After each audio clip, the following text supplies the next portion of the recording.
problem. All right, we'll take questions for Coach Jack. So picking up your first ACC win the other night, now you're going on the road. What about the win did you take away, watching film again, knowing that you're going to be facing another middle of the pack ACC program? Well, the Louisville's never going to be considered a middle of the pack. I don't care what their record is. He's done too many things. He went to the Final Four too many times, and he has so much talent over there. But what I thought we did was synergy. The energy became electrifying to the point it became a synergy situation. And you gotta love when Kyra's out on the floor, right? Kyra she doesn't really care about scoring or rebounding, she just care about making certain that she takes care of her sister. She's been our captain for 3 years, and she understood the assignment. She ran the floor, subbed out when she was tired, and everybody fed off of her, including myself. So I think that was the major component of what we didn't have for the last 2 days, 2 games.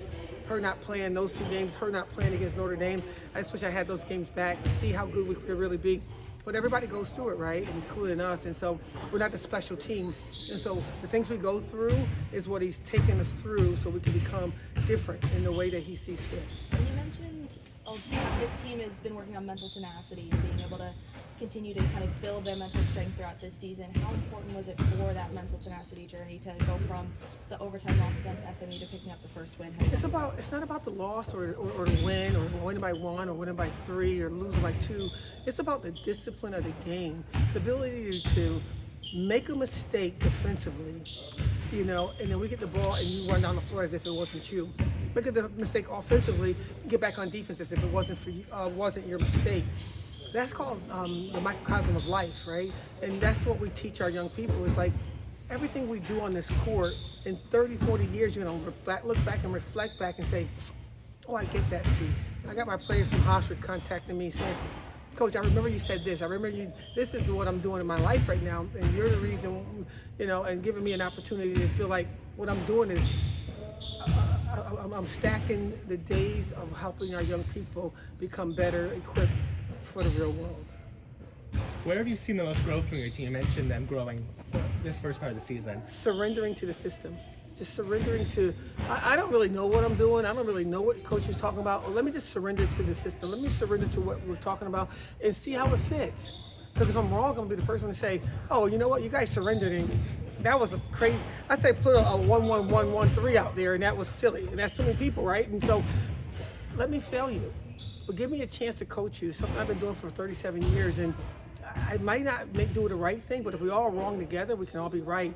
And so the biggest component to what we're trying to do right now in January is having the coaches surrender to the system, us surrender, and getting disciplined into what we stand for. Whether you like it or not, this is what we stand for. And if we can do that, we have a shot. All I want is a shot. Don't be shy, jump. More of the team or Yeah, future? we're on the team. Yeah. Hi.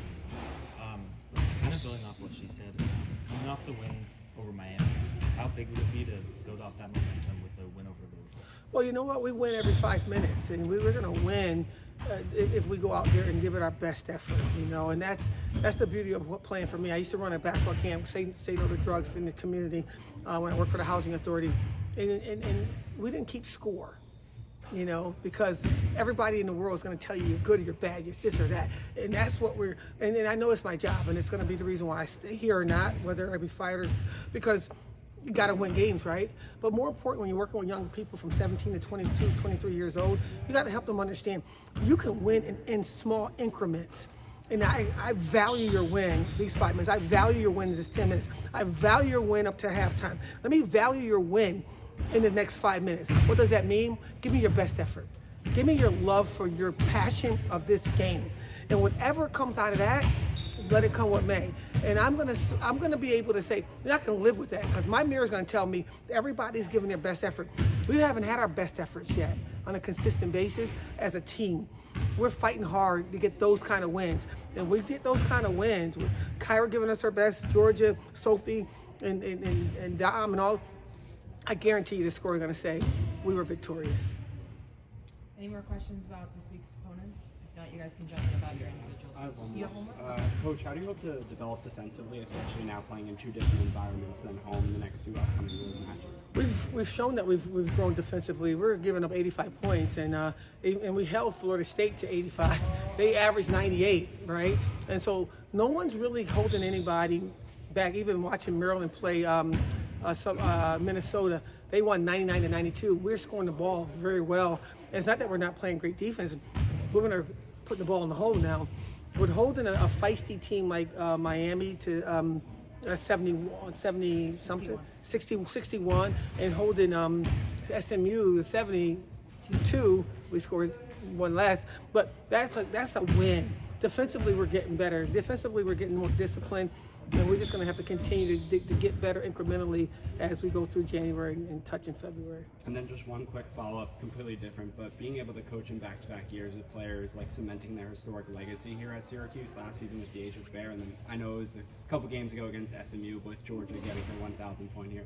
How does that make you feel on the sidelines as a coach to watch that happen in front of your eyes? You know, I love that stuff, and that's really going to be great. And I talk more to Deasia about her finishing third in the history of the game now than I've ever did while we were going through it. Because when you're going through something, you can't look back and say, oh, look what we're going through, because you're going to miss the blessings in front of us. And so all those point things, all those individual accolade things, I don't get involved with that. They know I love them. They know they can come to my house anytime, almost too much they come over. But it's all about what we're going to do right now. What does our tomorrows look like? We got to win our tomorrows. I want your tomorrows to be so much better than your today that I can almost burst. And so that's what we talk about right now. And then when it's all over, I'll look back to Georgia and we'll have good conversations about historically. I mean, God, 1,000 over the Buffalo, 1,000 here, 1,500 overall. We can have that camaraderie, whatever you want to call it.